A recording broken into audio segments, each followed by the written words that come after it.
माननीय आजम साहब पे किताब चोरी, बकरी चोरी, पति पत्नी जा रहे हैं, शराब का गल्ला लूट लेना, इस तरह के मुकदमे लगाए गए। जिस तरह से माननीय आजम साहब को प्रताड़ित किया जा रहा है, उनके परिवार को प्रताड़ित किया जा रहा है, वो आज़ाद हिंदुस्तान में कभी किसी नेता के साथ इस तरह का व्यवहार नहीं हुआ। समाजवादी पार्टी के वरिष्ठ नेता आजम खां की मुश्किलें एक बार फिर से बढ़ गई हैं। कोर्ट ने उनकी सजा बढ़ा दी है। डबल पैन कार्ड मामले में उनकी सजा बढ़ा दी गई है और इसके बाद में यूपी की राजनीति भी बहुत गरमाई हुई है। इस पर हमारे साथ विस्तार से बात करने के लिए समाजवादी पार्टी के राष्ट्रीय प्रवक्ता फखरुल हसन जी हैं। हम इनसे जानते हैं कि समाजवादी पार्टी के इतने बड़े नेता हैं आजम खां और उनको लगातार जो है उनकी सजा बढ़ाई जा रही है, क्या कहना है इसको लेकर? देखिए, माननीय उच्च न्यायालय ने अभी कुछ दिन पहले एक टिप्पणी की थी और ये इस बात को कहा था कि निचली अदालतों पे जो सरकार है वो दबाव बनाने का काम करती है। पहले ही माननीय आजम साहब को 7 साल की सज़ा हुई थी, उसके बाद उस सज़ा को बढ़ाने के लिए चले जाना, फिर वो सज़ा का बढ़ जाना। माननीय आजम साहब पे किताब चोरी, बकरी चोरी, पति पत्नी जा रहे हैं, शराब का गल्ला लूट लेना, इस तरह के मुकदमे लगाए गए।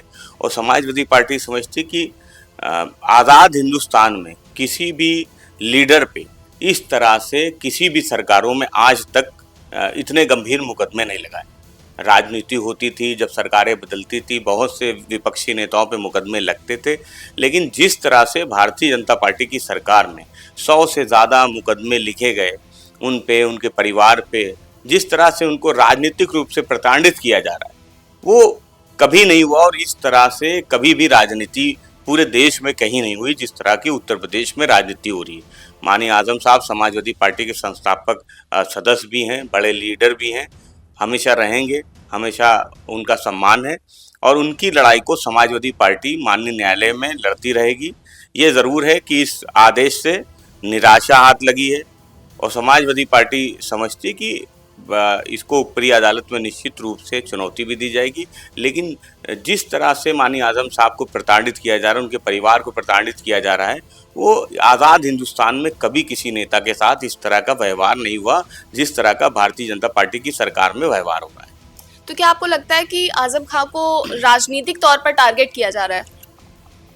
आप भरोसा करेंगी, माननीय आजम साहब जो कई बार के मंत्री रहे, सांसद रहे, नेता प्रतिपक्ष रहे, उन पे जो मुकदमे लिखे हैं, आपको भरोसा है कि वो बकरी चुरा सकते हैं?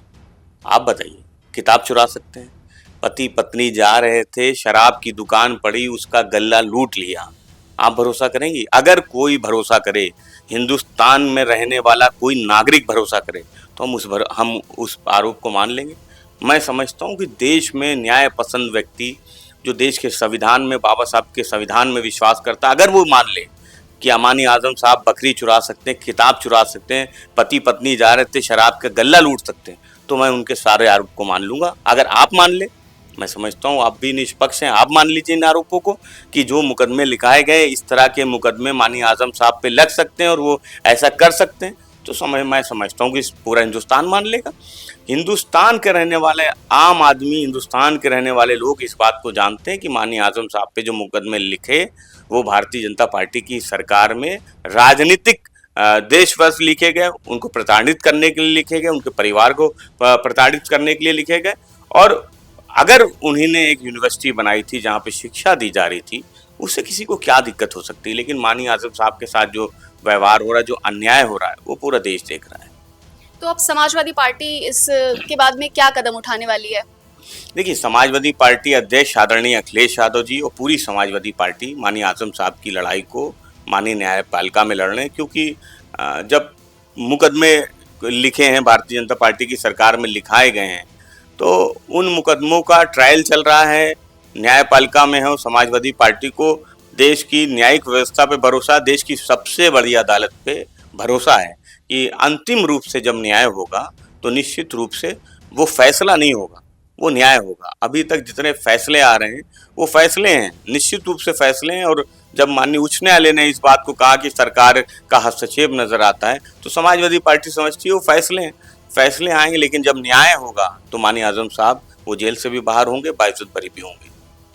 तो बिल्कुल आप सुन रहे थे समाजवादी पार्टी के राष्ट्रीय प्रवक्ता फखरुल हसन चांद को, जिनका साफ कहना है कि भाजपा सरकार में समाजवादी पार्टी के नेताओं पर अनर्गल आरोप लगा करके लगातार उन्हें जेल भेजा जा रहा है। अब देखना ये होगा कि ये मुद्दा क्या नया मोड़ लेता है। फिलहाल आज की हमारी इस खास खबर में बस इतना ही। कैमरा पर्सन शक्ति यादव के साथ राशि शुक्ला, द हो हल्ला, लखनऊ।